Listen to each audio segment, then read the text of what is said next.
देख लिया, पर बापूजी के पास आने वाले भक्तों की संख्या कम नहीं कर पाए।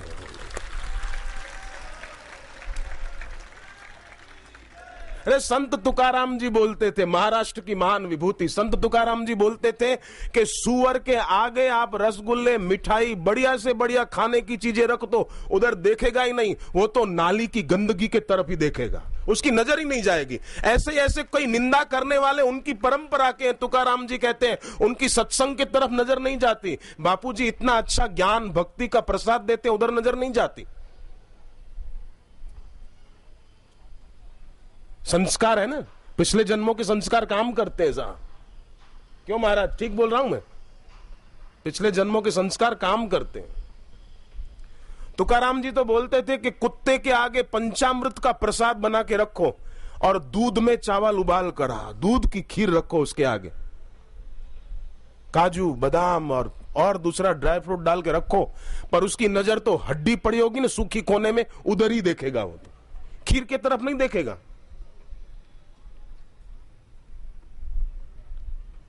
संस्कार होते हैं। जीव जन्म लेता है ना तो 7 के संस्कार लेकर आता है, मां बाप के, दादा दादी के, नाना नानी के, 6 हो गए, 7वें उसके खुद के, पिछले जन्मों के। ये 7 के संस्कार लेकर आता है। इनमें से मां बाप के अच्छे हो, दादा दादी हो, नाना नानी के अच्छे हो, पर उसके खुद के बिगड़े हुए हो ना, गड़बड़ हो जाएगी।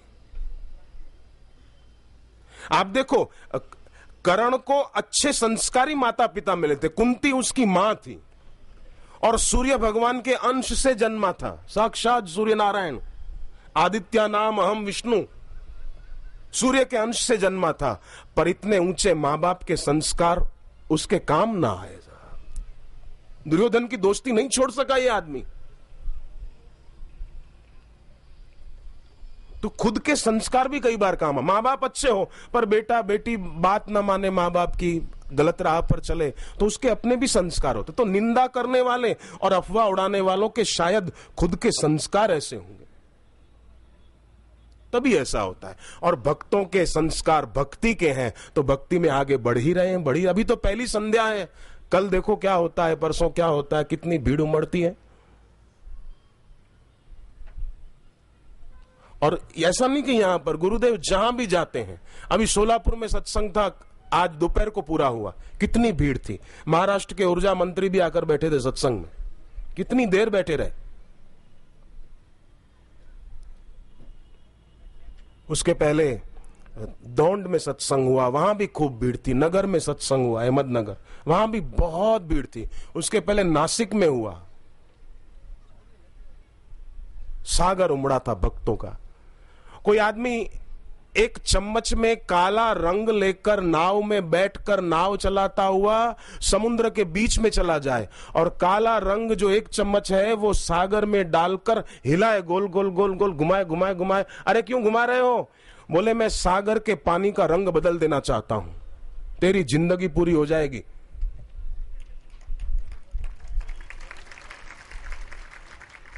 चला है सागर के पानी का रंग बदलने को।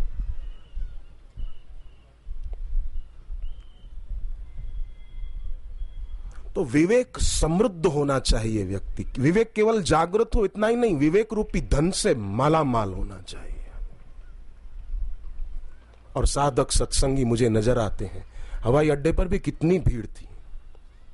विवेक रूपी धन से, श्रद्धा रूपी धन से संपन्न है साधक। भगवान करे ये हमारी संपदा और बढ़ती जाए और बढ़ती जाए। यही सच्ची संपदा है।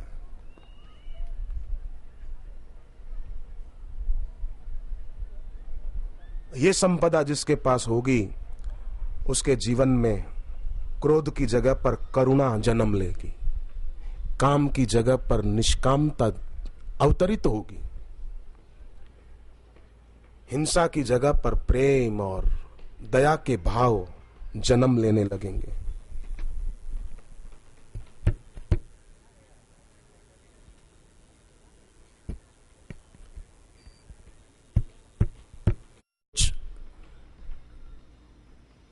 श्रद्धालुओं की श्रद्धा देखते ही बनती है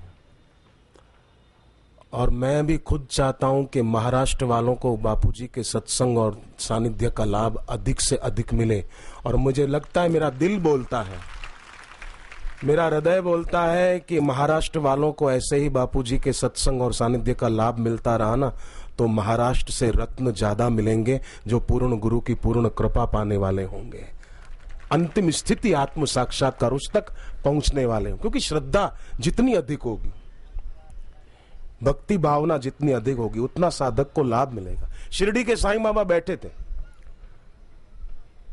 और एक सेठ आया और बोला कि बाबा मेरे को कोई अच्छी ज्ञान की बात बताओ, मेरा कल्याण हो जाए। बाबा ने कहा बैठो थोड़ी देर बताता हूं। वो बैठ गया। इतने में बाबा ने एक आदमी को, अपने सेवक को बुलाया कि बेटे अमुक है ना अपना भगत, उससे 100 रुपया उधार लेकर आओ, कोई सेवा में लगाने। उस जमाने में 100 रुपया बहुत होता था।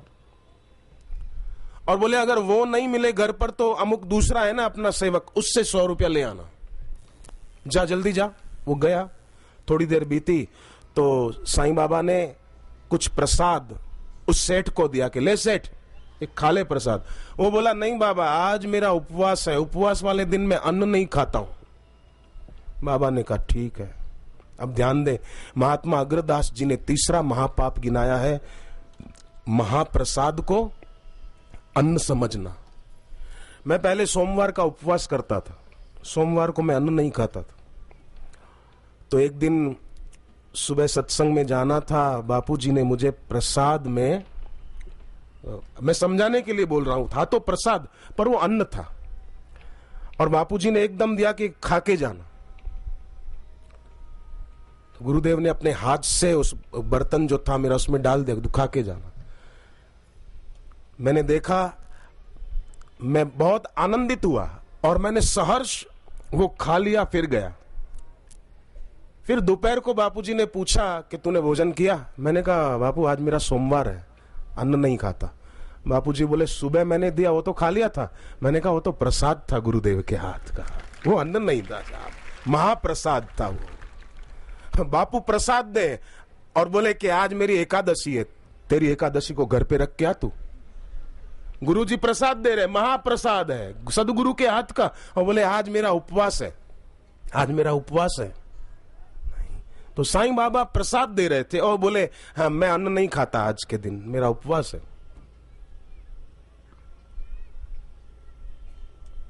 थोड़ी देर बीती, वो सेवक जो गया था 100 रुपया उधार लेने, वो आया तो कहा कि बाबा वो दोनों आदमी नहीं मिले, इसलिए मैं 100 रुपया लिए बिना ही आ गया हूं। बाबा ने कहा कोई बात नहीं, अपने को क्या जरूरत, चल तू बैठ। इतने में वो सेठ फिर आया, बाबा मेरे को कोई अच्छी ज्ञान की बात बताओ ना। बाबा ने कहा तू तेरे घर चला जा, तू क्या ज्ञान की बात सुनेगा। बोले क्यों? बाबा ने कहा मैंने तेरे सामने उसको कहा 100 रुपया लेकर आ, तू इतना बड़ा सेठ है, तू जेब से निकाल कर दे सकता था। बाबा लो लो ये मेरी सेवा स्वीकार करो, तू दे सकता था, तू सुनता रहा पर तेरे को सेवा करने की इच्छा नहीं हुई। मुझे 100 रुपयों की जरूरत नहीं थी, मैं परीक्षा कर रहा था तेरी कि तेरा समर्पण कितना है, तेरी शरणागति कितनी है। आज लोगों में गति बहुत है पर शरणागति नहीं है, भागे जा रहे हैं। और ये दौड़ पूरी होती है शमशान में, और शमशान में भी पूरी हो जाए तो बहुत है, फिर अगले जन्म में, तीसरे जन्म में, चौथे जन्म में चलती रहती है।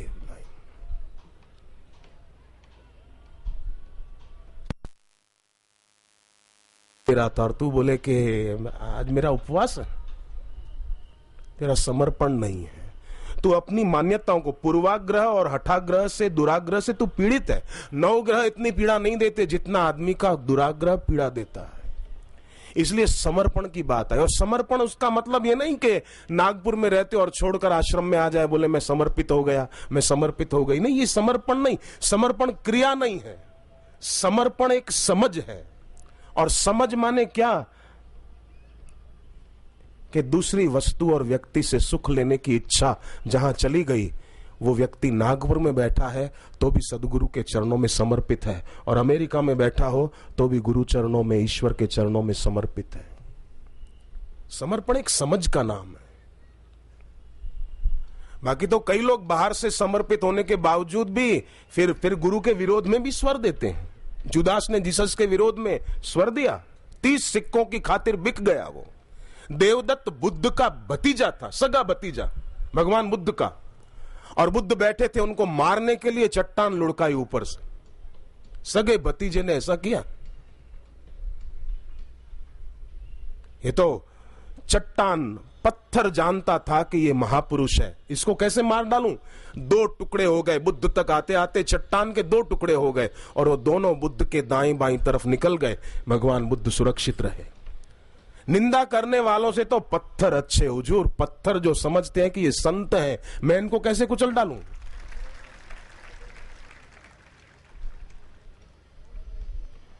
मुझे एक आदमी ने कहा कि अमुक चैनल वाला एक है ना, वो बहुत ज्यादा ही बोलता है गलत गलत गुरुजी के लिए और आश्रम के लिए। मैंने कहा घासलेट की दुकान है ना, वहां घी मिलेगा भी कैसे, बोलने दो। हम अपना भजन बढ़ाते जाएं और अपनी इच्छा। देखो एक बात सुनना कि समृद्ध कौन है,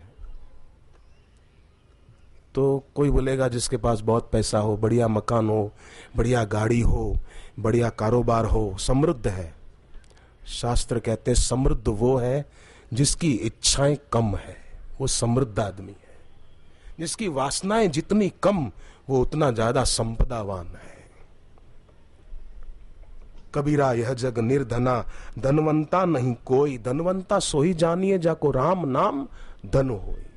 और याद रहे, ऐसा समृद्ध व्यक्ति ही सही अर्थों में धार्मिक हो सकता है, नहीं तो नाम मात्र का धार्मिक होगा। जैसे टीवी वालों ने दिखाया ना कि ये देखो कभी बापूजी का दायां हाथ रहा था, मैं 27 साल होने आए आश्रम में रहता हूं, मैं दायां हाथ नहीं हो पाया और हो भी नहीं सकता।